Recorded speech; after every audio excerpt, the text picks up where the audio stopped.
Las fuentes fijas son generadoras de energía eléctrica y actividades industriales, las cuales utilizan combustibles que generan energía para sus procesos. El objetivo del artículo es mostrarnos los niveles de contaminación que producen los hornos de ladrillos que se encuentran ubicados en la India, donde hay más de 100.000 hornos que producen alrededor de 250.000 millones de ladrillos. Esta fuente contaminante causa efectos adversos al medio ambiente, generando PM, SO2, CO2, los cuales se producen por toneladas y son arrojados al ambiente. El proceso de funcionamiento o de operación de estos hornos de ladrillos no es nada del otro mundo. Primero, se explota la arcilla, se extrae de la fuente utilizando pica y pala. En otros casos se usa maquinaria pesada.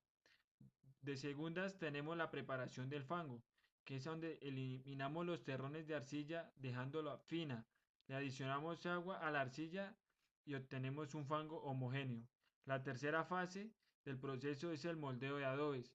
Se cortan los ladrillos en el fango. La cuarta fase es el secado de los adobes, que es cuando se dejan secar los adobes en el medio ambiente. La quinta parte es el cargado del horno. Introducimos los adobes al interior del horno. La preparación de la quema es la sexta fase, que es cuando iniciamos el calentamiento en el horno. La séptima fase es la cocción de ladrillos, que es cuando mantenemos la temperatura del horno entre 800 y 900 grados. La octava fase del proceso es el descargado del horno, que es cuando sacamos los ladrillos del horno. Y la novena fase es el almacenamiento de los ladrillos, que los mantenemos en un patio hasta entregárselos a su cliente o al comprador que lo solicite. El tipo y el consumo de combustible es el carbón, que es un combustible fósil y es el principal combustible para la producción de los ladrillos.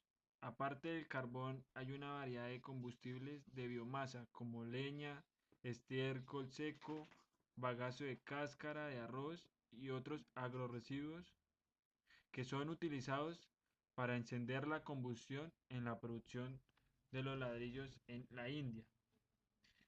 El carbón es una roca sedimentaria de color negro muy rica en carbono y con cantidades variables de otros elementos, principalmente hidrógeno, azufre, oxígeno y nitrógeno, utilizada como combustible fósil.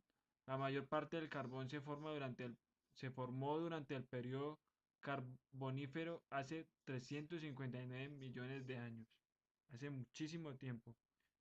Es un recurso no renovable. Estos combustibles como el carbón y el agroresiduos son los introducidos en el horno para avivar la llama y obtener la temperatura deseada para el proceso de fabricación de los ladrillos. Los principales contaminantes que se producen por la quema del combustible y la producción de los ladrillos son el PM, que es material particulado, el SO2, que es dióxido de azufre, el CO, que es monóxido de carbono, el CO2, que es dióxido de carbono. Los estándares de emisión admisibles aplicables en la India no están específicos para el sector del horno de ladrillos. El siguiente estándar industrial para sustancias inorgánicas especifica la concentración máxima permisible en miligramos por metros cúbicos de sustancias inorgánicas y polvos en gases de emisión industrial emitidos al aire ambiente. Para la medición de los métodos se tuvieron en cuenta que las emisiones de gases y material particulado se concentraron en el apilar a la altura de 10 a 15 metros desde el nivel del suelo. Las muestras de aire se recogieron a 5 tecnologías de hornos de ladrillos, dos tradicionales, los BTK o FCBTK y los DDK, y a 3 tecnologías nuevas, los hornos VSBK, los ZigZag y el túnel. Las velocidades de las pilas de gas eran muy bajas, no se podían medir por el método de presión pilot. Para el muestreo isocinético de baja velocidad o aire inmóvil fue hecho a bajo índice de flujo. Las partículas se recogieron en fibra de vidrio, dedales y medidos gravimétricamente, o sea, pesados. Las muestras gaseosas se recogieron en tubo Impingers, se analizaron usando titimetría. El muestreo también cubrió el análisis del carbono, nitrógeno, contenido de azufre y la ceniza. Estos fueron otros parámetros que también monitorearon en el muestreo. Para el análisis de los datos tenemos una tabla que la obtuvimos del apéndice del artículo. Esta tabla nos muestra los tipos de horno y los tipos de contaminantes que fueron muestrados y su porcentaje obtenido en cada muestra. Para el horno FCBTK se hicieron 5 muestras, las cuales se podrían decir que fueron la mayoría, o sea, 3 de las 5 estuvieron sobre un nivel bajo, se podría decir, de los estándares de emisión admisible en la India. En el SO2 se obtuvo unos niveles bajos. Del CO, solo dos niveles se sobrepasaron.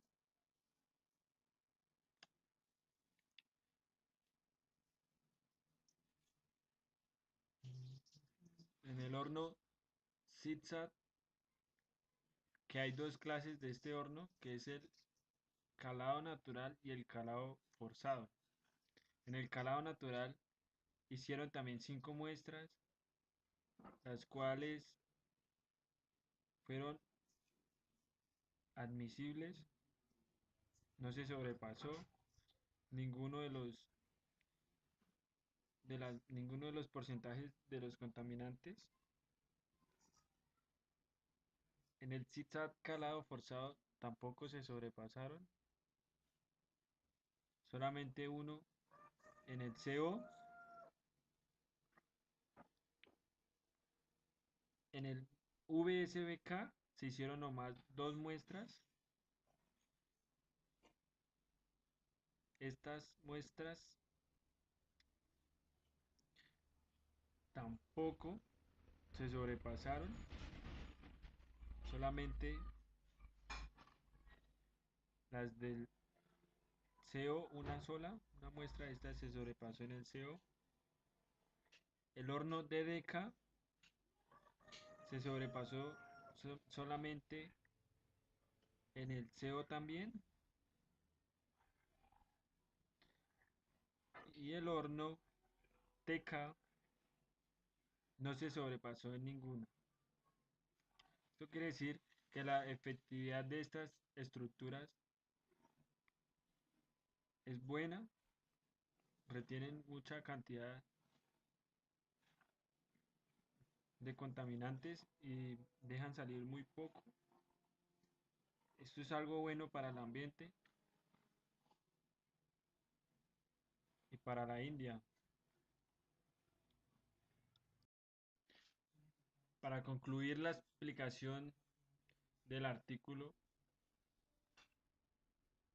se comprendió que las fuentes fijas son grandes productoras de contaminantes y el control de esto se hace una tarea muy difícil mientras haya más demanda de producción de materiales que son producidos en estas fuentes fijas, el control no será muy efectivo.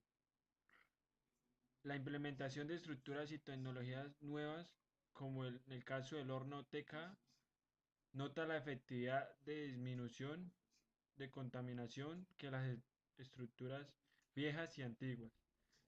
Los contaminantes que emanan la combustión y quema de combustibles fósiles son tóxicos y nocivos para la salud humana por las impurezas que estos traen en su estructura y al contacto con el aire y temperatura causan la formación de agentes contaminantes en el aire. Los métodos de medición y estándares de medición admisibles en cada país son una gran ayuda y control frente a la problemática de contaminación de las fuentes fijas y también de todo tipo de fuente que produzca o emita contaminación.